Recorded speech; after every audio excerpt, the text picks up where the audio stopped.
What is up? Wait, let me do this again. Yo, yo! That's awesome. Hey, so real fast. If you are, let's say, first time tonight or new, I kind of want to catch us up on where we've been this semester and what we're doing as a student ministry because I think it's that important. Before we do that, my good friend Gavin. Gavin, say hello. Hello. Awesome. Thanks, Gavin. Real fast. So, over the past 4 weeks, we've kind of been in this new vision for our student ministry. So 4 weeks ago, we introduced this vision to our student ministry of 3 things: to impact the culture, to celebrate people, and to be the light. If you have your wristband on, hold it up in the air. Let's go. Awesome. I kind of wanted to share a quick story real fast of how I think it has impacted just our student ministry, but also the walls outside of here. So we introduced this vision, and over the past 3 weeks, we've been dissecting what it looks like for us to become these 3 things: to impact the culture, for you guys as students at Corinth, to impact the world. Because I do think that all of us in the room want to be a part of something bigger than ourselves. I think that's the way we were actually designed, and it's kind of intertwined in our heart to do those things. And so we ask ourselves, hey, when you think about us, what do you think about? When you think about our student ministry, what are some things that we think about? When you think about the students, when people think about you at school, what are some things that they think about you about? And then we ask the question of, what are you becoming? And so I remember I was talking to our small group leaders, man, that's something that has been on our hearts lately because we've been in this pursuit of growing ourselves, of who we are, who God has made us to be, but also in our relationship with Jesus. And we ask the question, who am I becoming? And we all ask ourselves that question, and these three things are the things that we want to pursue this year. Quick story before we get going with me and Gavin. So I was at a high school today, and I saw one of our bracelets that we gave out. And it wasn't from one of our students, which was really cool. So one of the students I have never met in my life before was wearing one of our bracelets, and she had our vision journal, which is really cool. And so she was sharing me how much it impacted her over the past 3 weeks. Even though she goes to another church, that's okay. We're about the kingdom. We're about Jesus. It doesn't matter what church they go to. But she was just telling me how, listen, this is awesome. It's impacted me. All this reading that I've been doing, it's been awesome. And I've been telling my friends about it. I was like, wow. Because it starts in this room. And that's our goal, is for you guys to impact the world. That is what we want to do. And that we talked about last week about being the light, that Jesus is the light himself. But the reality is that Jesus isn't showing up in your math class right next to you, physically, like he did on earth. He isn't walking through the lunch line with you. The thing is that Jesus says his plan for you and his plan for me is this, is that for his glory to be known to this earth, it's going to come through us. That's his plan. Is that our plan is we want to make God's name famous and not our name. Gavin, I want to ask you a couple questions before we get going. But first of all, awesome. So I want to get to know Gavin real fast. Okay, so a lot of you know Gavin. He's been going to church here for a long time. And so we're taking a break from our vision series right now. And Gavin's going to share his testimony with you tonight. We're going to learn more about Gavin. He's going to talk about the series that we've been. And then we're going to keep this vision series going next week. We're going to have some more stuff that we're going to be putting in your hands starting next week that you can give to your friends, that you can do on your own, that your small group is going to be growing and going together towards. It's going to be amazing, and I think it's going to be a really good thing for our student ministry. But taking a break this week, we're going to learn about Gavin. Gavin, real fast, tell me your middle name. It's Parker. Parker, like Peter Parker. Yeah. Right? Okay, so first question, Gavin. What's the most beautiful place you have ever seen? I'm starting out really easy. What's the most beautiful place you have ever been to?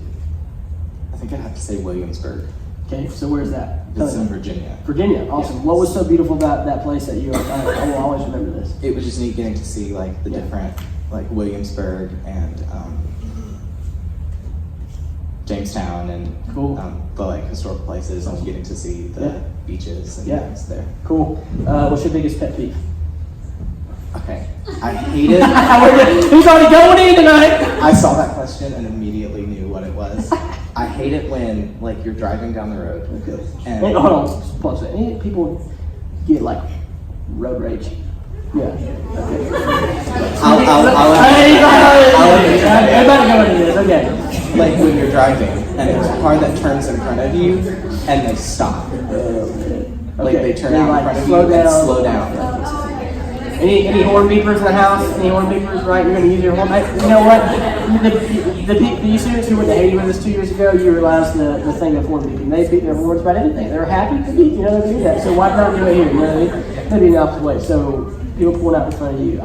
You know what? That's a pet peeve of mine too. That's a pet peeve. Also, okay, here's another one. If you were to breed two animals together, what would they be? What two animals would you want to make one animal? Basically. There's like a zebra that you have. There's like what's the liger? Like the lion and the tiger. I just said. Yeah. Go ahead. What would it be? What do you think? This is random. A dog and a monkey. Okay. I didn't come up with the question, okay? You're going to have to pause there because you need to explain yourself. I don't have an explanation. You just want to see a dog and a monkey mix. That's fun. Awesome. I mean, they have spider monkeys, and I know they're not a spider and a monkey. I can tell you stories of spider monkeys, but I'm not going to. But I want to have two. But I'll tell you about that story later. Okay. Okay, this is really serious. This involves Jesus. You ready? What's your favorite Chick-fil-A sauce? The avocado lemon ranch. Ooh. Anybody else avocado fan? Yeah. You can add a bit to that. Okay, I'm going to have to answer, listen, so I love just the honey mustard. I'm an OG kind of person, right? Awesome. Basic. So you work at Chick-fil-A, I used to work at Chick-fil-A, I feel like we're Nesian brothers, like you got that Nesian blood, you know what I mean? Anybody like Polynesian favorite sauce? Okay, cool. Favorite sauce, barbecue? Okay. Hey, you and Macy, Macy, listen, she gets 8 count sweet tea barbecue sauce every time, give it to her and you'll make her life happy. We eat Chick-fil-A last week. We ate Chick-fil-A 2 days in a row for lunch and dinner. So we had a problem. Anyway, okay. Next question, Gavin, is what? This is you. What you know? This is coming. What's your most embarrassing story? I mean, that's hard to answer because there are many embarrassing moments in my life. Okay, you can maybe the most funniest to you, or a recent one that has happened to you, and maybe the last 6 months. Recently, what I found the most funny, and I don't know why, is I lost my keys.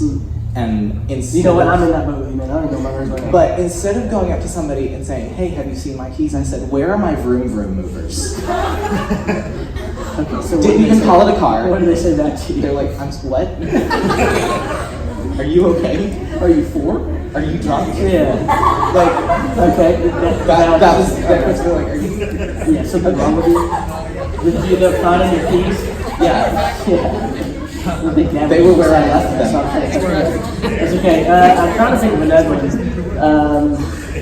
Let's do this. Actually, we'll save it to the end. It's okay, we'll save it. Okay, so we got through this many questions. Hopefully they know that you love Chick-fil-A. So we know that God created Chick-fil-A, which is one of the best gifts that God ever gave us was Chick-fil-A itself, right?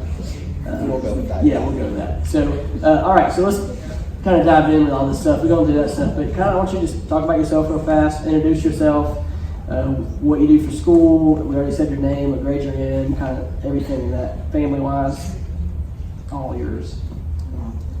My name is Gavin. I'm a senior in high school, and I do online with Liberty University, and I work at Chick-fil-A, for those of you who didn't know. Yeah. And I don't know how you didn't.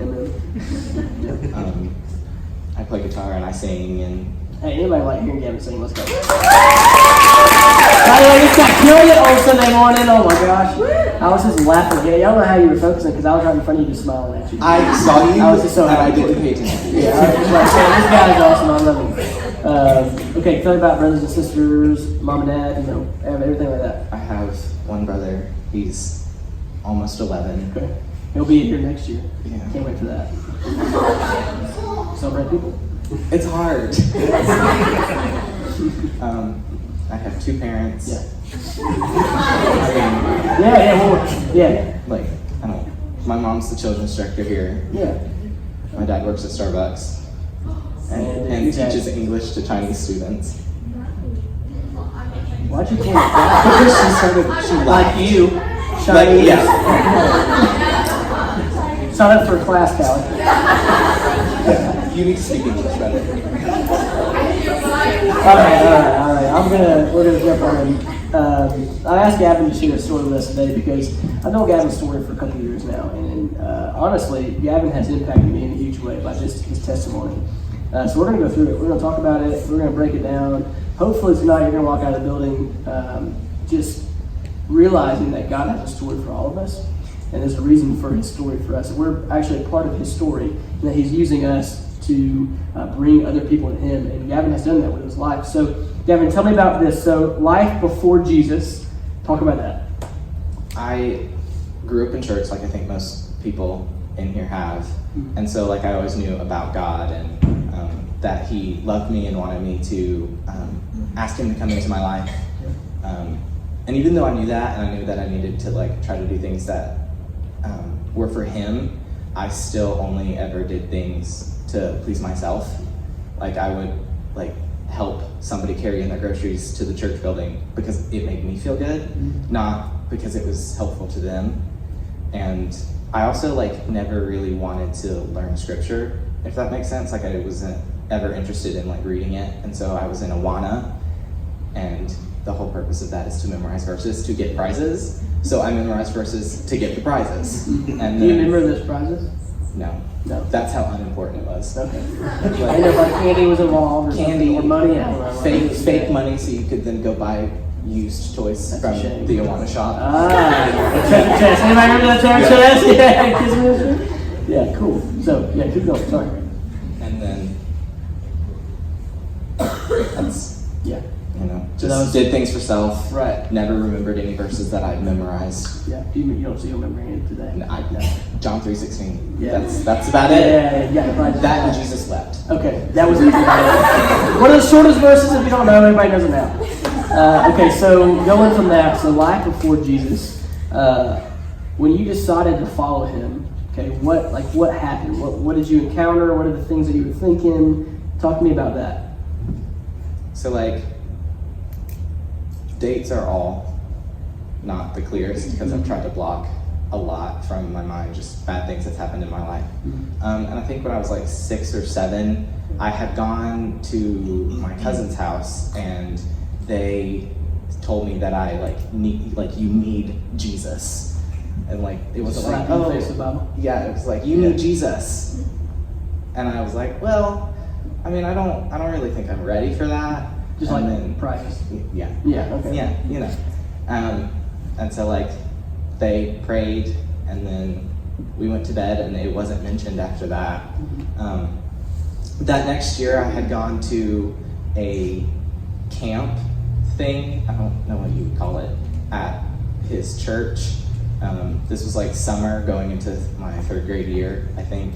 And we had a time where we were all like sitting with our heads bowed, and the leaders had asked if anybody had not chosen to accept Christ yet, and I wasn't gonna lie, so I raised my hand and had one of the leaders come up, pull me aside, and they talked to me about who God was, that he loved me, what he wanted in my life, and that he had a plan for me.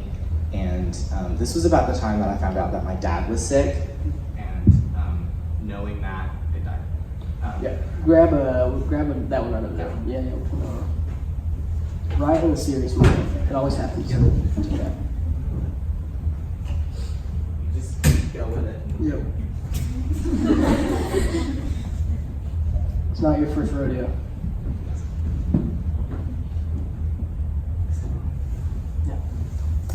So because I had found out that my dad was sick, I kind of let that guide my decision, in that I knew, God hears your prayers, and I thought that if I held that Christian label, he would hear my prayers more. And so I chose to accept him that day, just because I wanted to be able to save my dad from his sickness and make sure that he would get better. And at the beginning, it was one of those things where I was like, okay, this feels good. I'm a Christian, and I can help people and know that it's gonna actually be helpful to them. But that maybe lasted 2 or 3 months, and I was right back to living my self-centered ways, and still never really read the Bible, never had a desire to do that, and it just kind of was the same outside of the fact that I did pray every day, like several times a day, that my dad would be healed, that he would no longer be sick, he wouldn't be in pain, all those kind of things. Yeah. So kind of what I'm hearing from you is that kind of you making that decision was more towards someone like you, hopefully in turn, your dad would be healed. Right. So talk to me about that. So what happened after that period in your life? After that period, it kind of stayed the same, just pleasing myself, but praying for my dad. And in August of 2012, my dad passed away from cancer. Mm-hmm. And that was one of the breaking points in my life where I was just like, I don't know, why would God let this happen? If he truly loved me, why would he, take away somebody who was in my life and was so important in shaping who I was supposed to become? And I started a battle with depression, and the main, side effect that comes with that. And it was the first time that I ever considered taking my own life. And I was 10 years old when I ever, thought of that. And I started hiding my emotions and wearing a mask and building a wall so people would think that I was okay and think that I was still this good Christian, when the truth of all of that was I was not okay, and God was the last person that I wanted to be near and with. Yeah, it must have been a really tough time in your life. I know, just talking through a conversation with you, that's been hearing his story about his dad having cancer and dying. I know when I first met you, that wasn't a conversation that you wanted to have. But I know now, but you'll hear this in a second, that it doesn't stop you anymore from talking about your story. You're very open with those things because you realize something in it, which you're going to talk about that. I don't want to steal your thunder.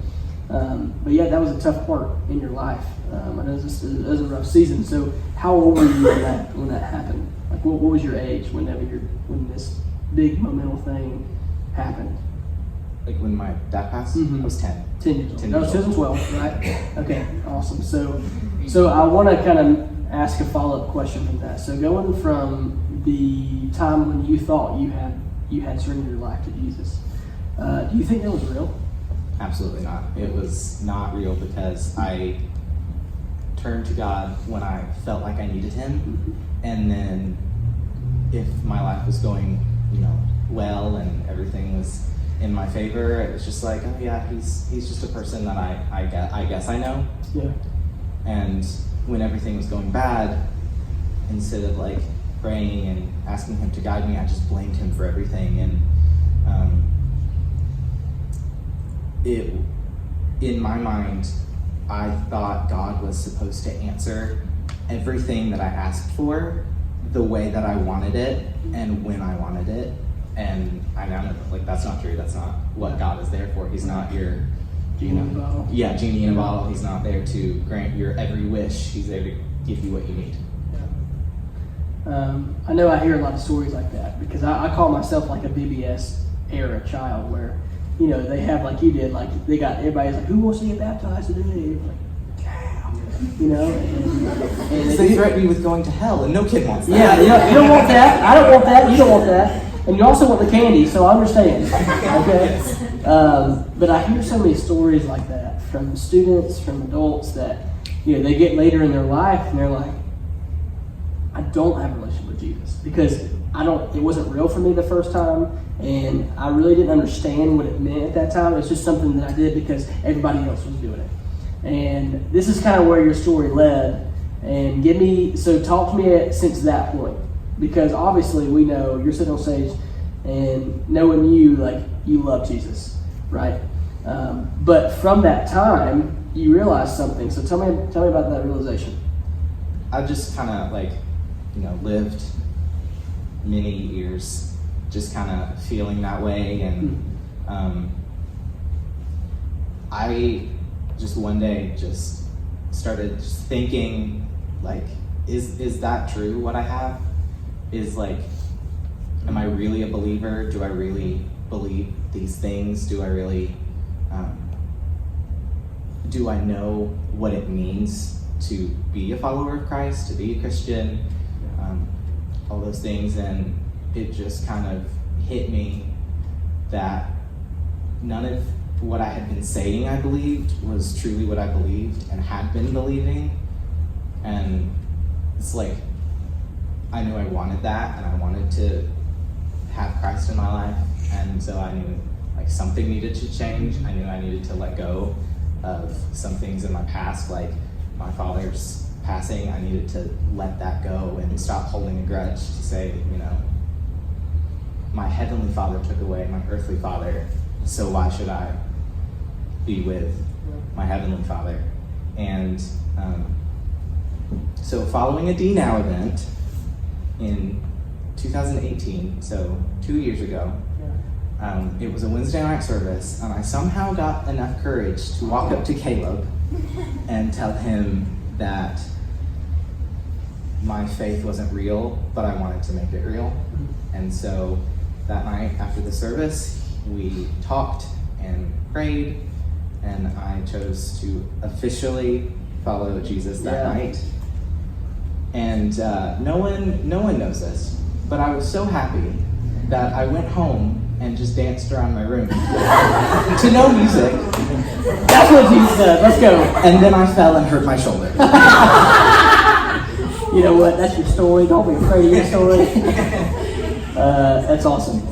So I remember that conversation with you. I had been here maybe like half a year, and so I kind of want to. I know us talking and preparing for all these things.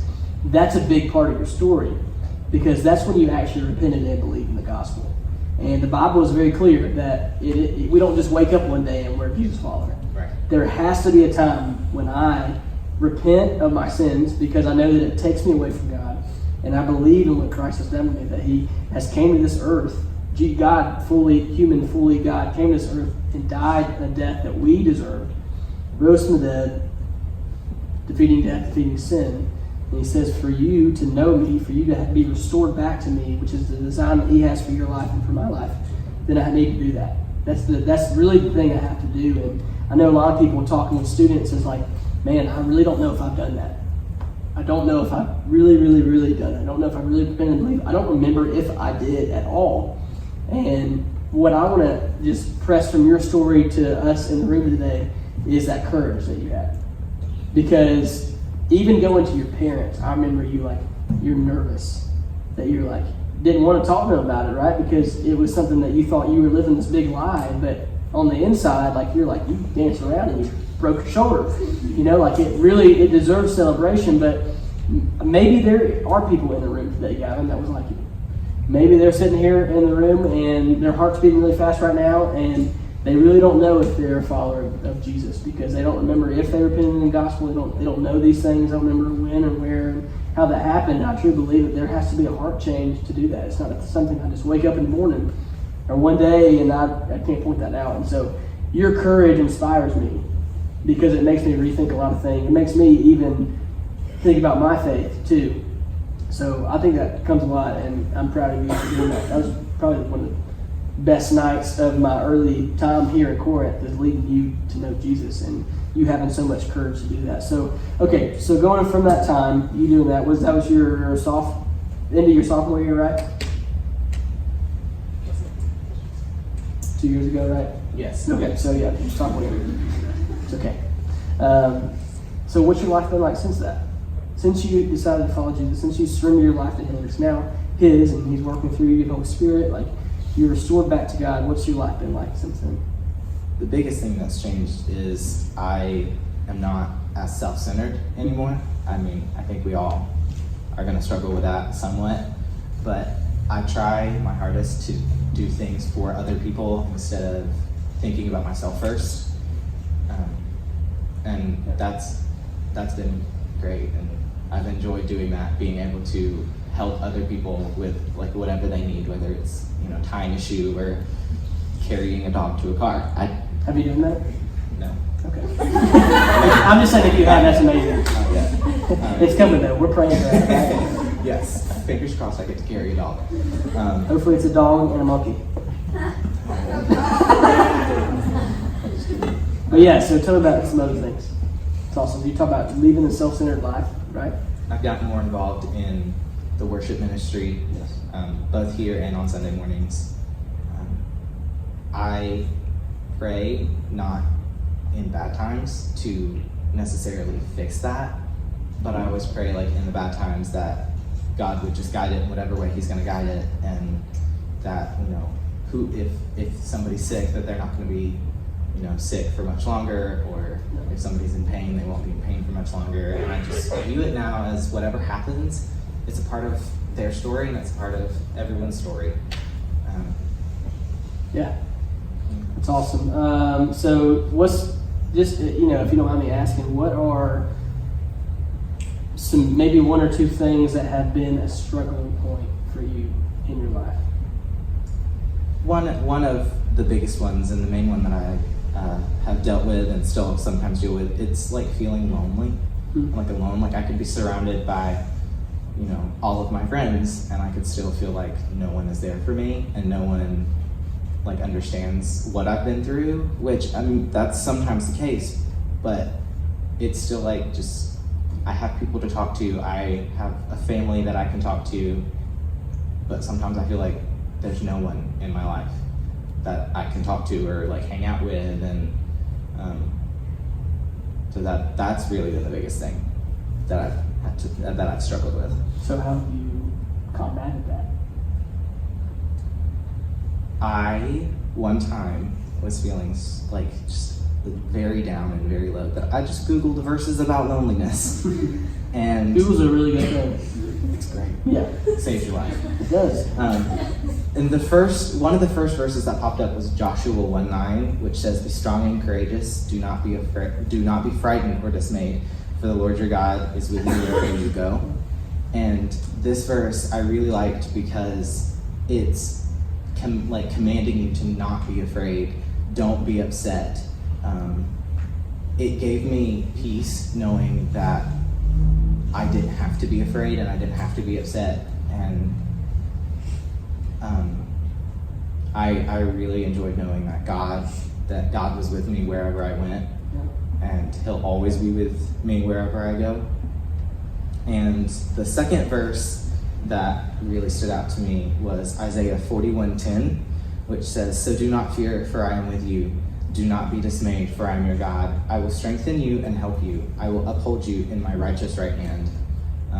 And like Joshua, it's commanding us to no longer be afraid and don't be sad. And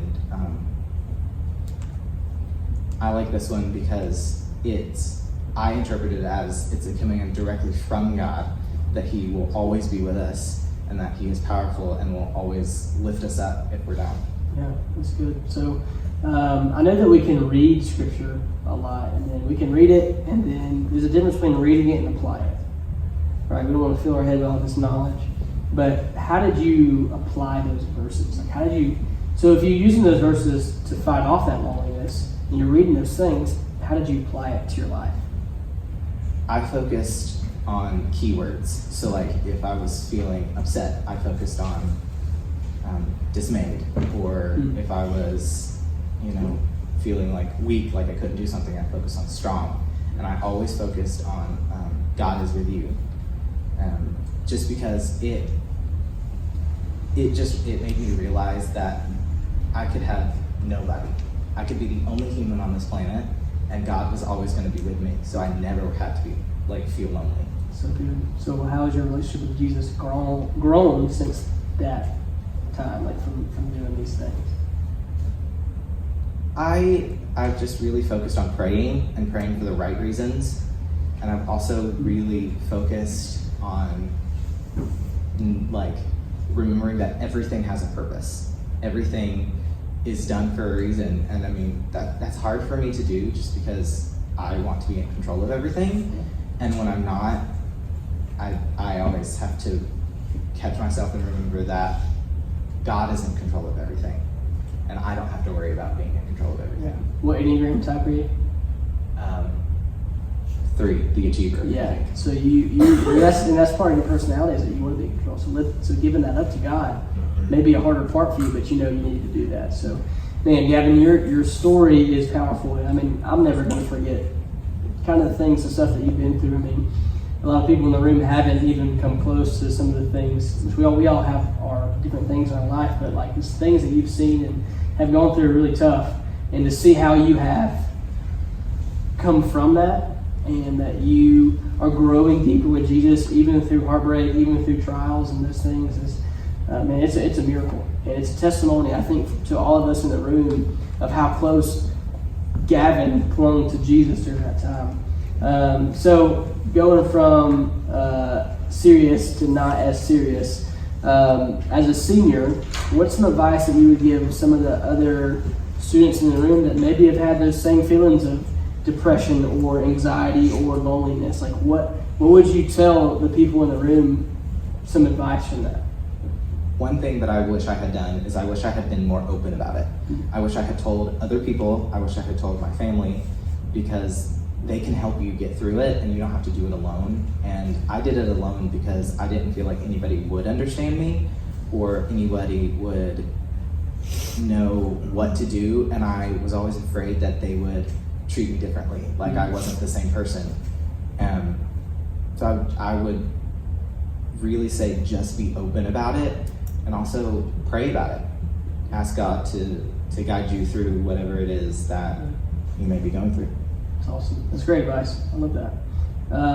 So you're all in, like you are bought into the student ministry, and because of that, you have grown so much. And I can see that in your life. I know that our small group leaders have seen that too. And hopefully other friends in the room have seen that too, but you're all... For more information on Corinth Students, check out our Instagram page, @CorinthStudents, or check out our website, www.corinth-baptist.com/students. Every single night, right? Every single fight, right? I was looking at the gram and I don't even like lights. I was